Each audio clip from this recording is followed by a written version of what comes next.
Hey guys, it's Cyrodian, and today we're going to be talking about some of the new Nerf products and blasters that will be coming out this year in 2018, and in this video we'll be talking about the Mega series. So there's not too many blasters in the Mega series so far.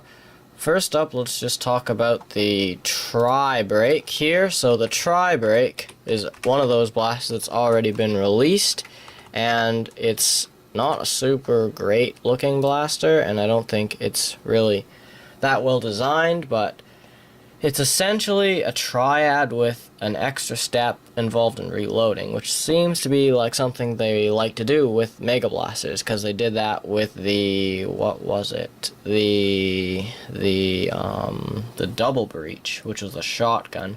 They added in that extra breach thing, which they've kind of done the same thing here. So it's got the same kind of prime as a big shock. I'm assuming it has similar internals, and there's a button opposite to the trigger which you push, and then you can open the breach and then throw in your 3 mega darts. I don't think you can do that with it closed, so that's kind of annoying.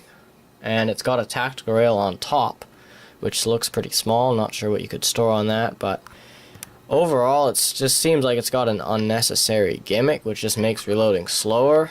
It is going to be released for about $15, which is okay, but overall I don't really think it's that exciting of a blaster, and I'm not really looking forward to it. But there is something else that is a bit more interesting, which I'll be talking about now.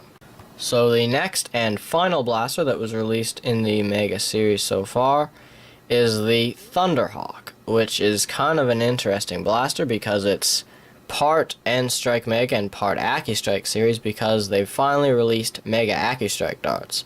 And I know a lot of people were saying, well, they've released normal AccuStrikes, I bet they're going to release Mega ones. So everyone who thought that was right, because they did. Now these AccuStrike darts are a bit different than the actual micro-sized ones, because they don't seem to have any spirals on them, at least the ones they showed off at Toy Fair. They had like a really flat head, so they were basically the normal screaming kind, except it was more square. So I'm not really sure how that changes performance, but we'll have to see when they come out. And so the way you can think about the Thunderhawk is that it's basically an upgraded Centurion, because they've revisited the clip system for this blaster, although it's not quite the same, because these are actual clips, not magazines. And so think of it like a Battle Scout clip, so it's really long, and you put the darts in on the side, and it kind of feeds in through the side of the blaster as you prime it.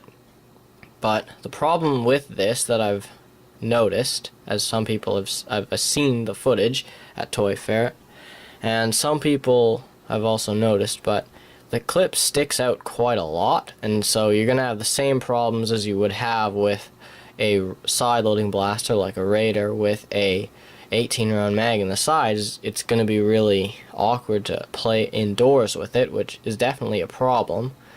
And I don't really think there's any problems with the Centurion's clip system, because I've had one and it doesn't really jam at all. And I don't think it's the clip system's fault, because the Busby Mega Clip System blasters are fine. So it seems kind of an unnecessary thing, and then people will also bring up the argument of proprietary clips, so that means they probably won't release another blaster with this clip style, and they also won't release any like extra clips, so you'll be stuck with a 10-shot blaster that's pretty much useless. And I hope they do release more blasters in this style, because clip system Mega blasters are pretty fun, at least in my experience. But that's just my thought on it. And there's a couple more things about this blaster that are fairly interesting. So it's like a Centurion, because you can extend the barrel. There's some way to do it, I'm not sure. But it doesn't affect performance at all, because it's not an actual barrel. It's just like a kind of like a basic cover, but it doesn't really do anything other than looks, and that's kind of what the Centurion lacked, because you couldn't remove the barrel, and it's just such a long blaster that it kind of was annoying to store. But they've solved that problem. There's also an integrated bipod that you can't remove, which is good and bad, and it is collapsible and everything. And it's got a very small draw on the bolt, unlike the Centurions, which was like 2 feet or something ridiculous. This is more long shot sized draw, and that could be good, could be bad. Maybe the performance is less, but if they made it a direct plunger, then it's probably hitting like a standard Mega Blaster would, and so it's fairly interesting, at least to me. It'll be costing $50 when it comes out later this year, and that's probably a fair price for what you get, because it's a pretty big blaster.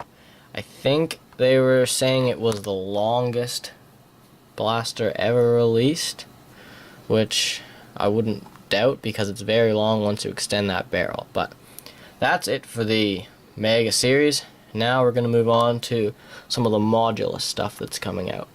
So that's it for the Mega series. Now, you may know from previous videos that I've uploaded that I had originally planned to do everything as one giant video, but that was going to be too long to upload and to watch, because it'd be probably over an hour. But I decided to split everything up into chunks, and so this was the Mega series, and next video I will upload will be the Modulus series, as I said I was going to do after this, so that's still the plan. But anyways, that's it for this video. Thank you guys so much for watching. Please like and subscribe.